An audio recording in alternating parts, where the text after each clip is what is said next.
Hello, I'm Carlton Van Putten, founder and CEO of PayRent. Welcome to the Keys to Success podcast, where we unlock the secrets to smarter investments, smoother tenant management, and bigger profits, one episode at a time. Ready to master your property game? Let's dive in.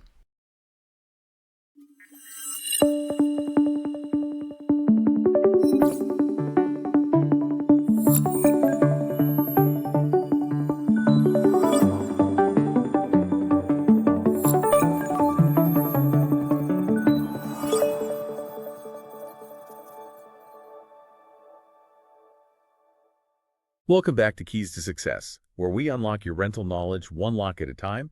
And today, we're going to be talking about 30-day notices to vacate. You know, those can be a real pain for landlords, but we're going to break down everything you need to know to use them right and keep everything legal. Happy to be here. You know, people often think of 30-day notices as the first step to eviction, but they don't have to be, a confrontation. When you handle them the right way, they can really protect you and your tenant. Yeah, that's a really good point. I think a lot of landlords can feel intimidated by the legal stuff. So let's just start with the basics. What exactly makes a 30-day notice legally valid?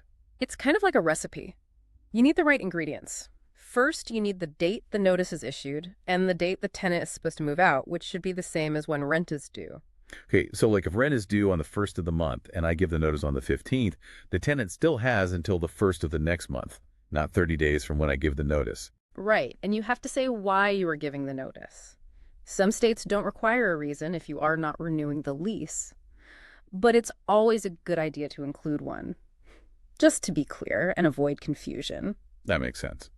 Now, what about Sarah's story? You know, she was a good tenant, but still got a notice. Yeah, Sarah's situation shows why even good tenants might get one of these notices. It wasn't because she was a bad tenant, it was because the landlord decided to sell the property.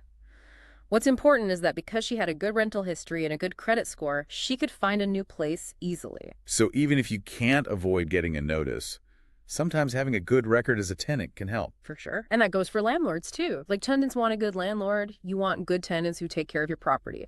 A good reputation is important for everyone. So going back to the recipe, what else do we need to make sure a 30-day notice is legal? You need to put the address where you will send anything else about the security deposit or other stuff. And of course, you need your signature as the lender. Okay, pretty straightforward. Yep. What about extra information, like if the tenant owes rent or if there are repairs that need to be done? Do you need to include that? It's not always required, but it's a smart move to include all the details, even if you think they're small. It can help avoid disagreements later. For example, if there is damage to the property more than normal wear and tear, you should say that in the notice, so the tenant knows what to expect. So it's about being thorough and transparent from the beginning. Yes, exactly. And our source also says it's good to include the contact information for the new tenant if you know who that is. That's interesting. Why is that helpful? Because it makes the transition smoother. The old tenant can talk to the new tenant directly about things like exchanging keys. It's less work for you. Plus, it shows that you are trying to make things easy for everyone. Yeah, I like that. It's a simple thing that can prevent a lot of headaches. And another thing you can do is have a witness sign the notice.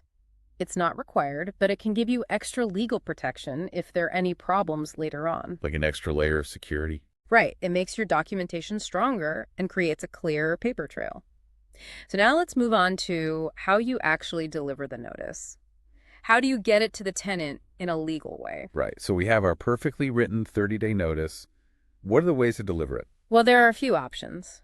But remember, laws can be different in different states. So always check your local laws. The simplest way is to deliver it personally. You hand it to the tenant and they sign it to show they received it. That sounds easy enough. Yeah. But what if the tenant is avoiding me? Or what if I can never find them at home? Then your best bet is to send it by certified mail and request a return receipt. That way you have a legal proof that they got the notice, even if they refuse to sign for it. So you can avoid the "I never got it" excuse later. Exactly. You can also post and mail it. That means you post a copy of the notice on the tenant's door and also mail them a copy. So you're really making sure they get the message. Right. And if you're comfortable with technology, you can also email and fax it. But only if your lease agreement says that's okay. Got it. Always check the lease agreement. That's the rule book for the landlord-tenant relationship. Speaking of which, can you remind our listeners about how important the lease agreement is? Of course. The lease agreement is the foundation of everything. It's a legal contract that says what the terms and conditions are for renting the property, including how much notice you need to give before ending the lease. Both you and the tenant need to understand and follow the lease. It's like the Constitution for the rental property. That's a good way to put it. And just like a constitution, it needs to be clear. The more details and specifics you have in the lease, the less likely you are to have arguments or misunderstandings later. Good point. We've talked about when 30-day notices are usually needed. But are there times when you don't need one? Yes, there are some exceptions. For example, if you as the landlord don't follow the lease agreement, let's say you don't make necessary repairs or keep the property in a livable condition, then the tenant might be able to break the lease without giving you 30 days notice. So it's a reminder that as landlords, we have responsibilities too. Absolutely. It's a two-way street. Other exceptions are when something happens that makes the property unlivable, like a fire or a natural disaster. It wouldn't be fair to make someone live in a place that isn't safe. Exactly. And there are also protections for people in the military under the SCRA. That law says that they can't be penalized if they have to break a lease early because they are being deployed or have other military duties. So it's important to know about these special situations where the usual 30-day notice might not be needed. Yes, you need to be informed and understand the details of the law. Okay, so let's say a tenant gets a 30-day notice. What's the first thing they should do? They should read the whole notice carefully. Don't just skim it.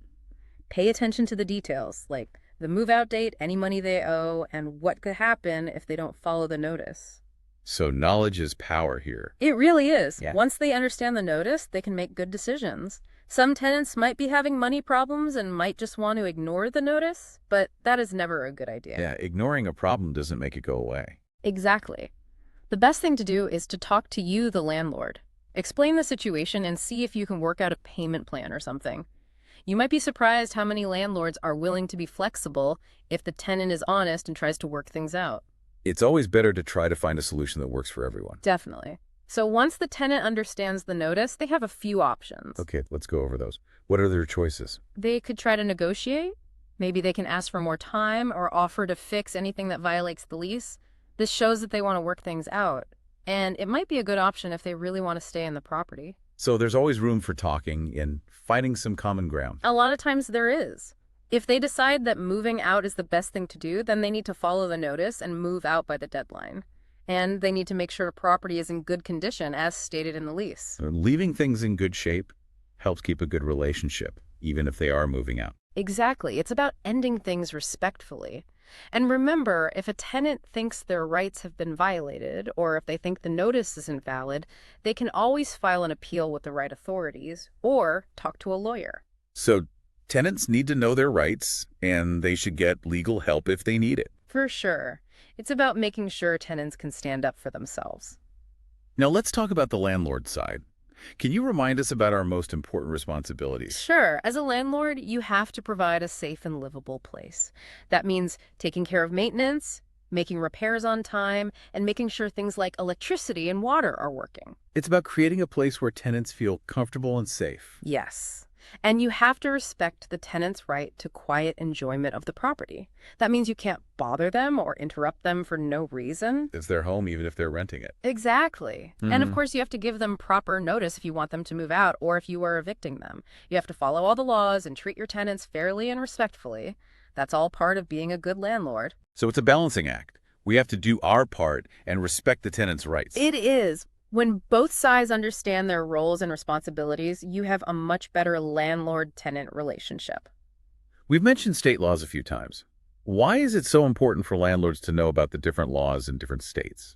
Because the rules can be very different from state to state. Things like how much notice you need to give, how evictions work, and rules about security deposits, they can all be different.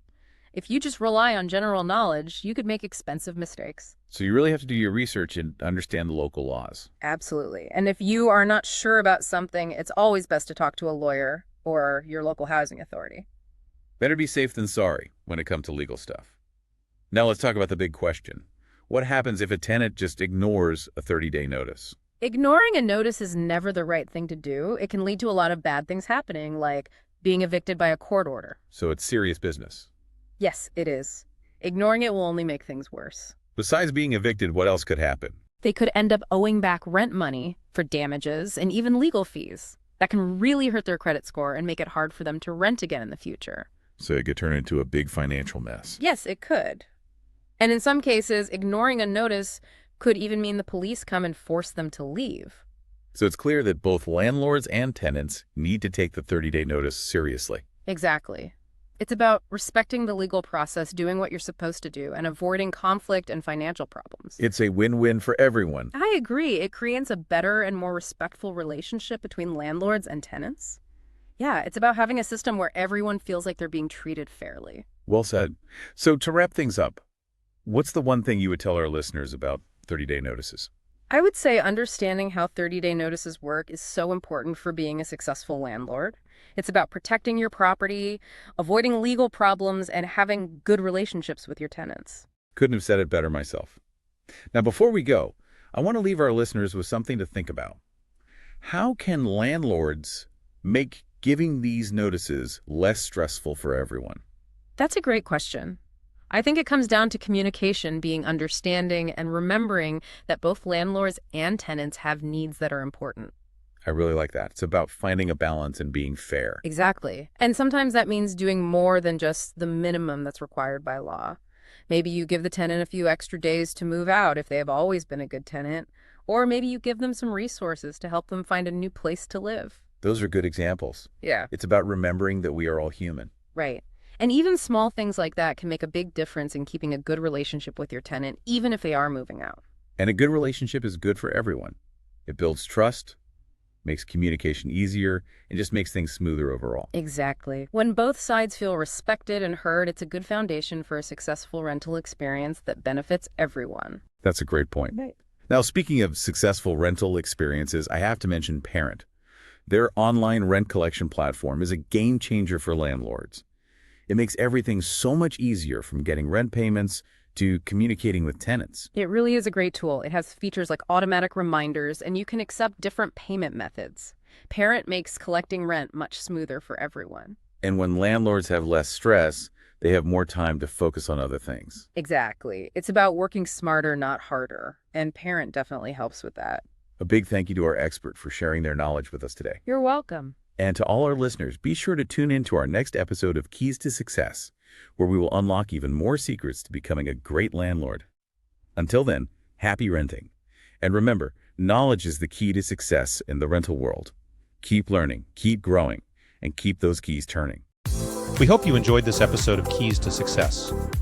I invite you to check out past episodes and follow us on your favorite podcast platform to get notified when new ones are released. And when you're ready to simplify managing your properties, be sure to visit us at www.payrent.com.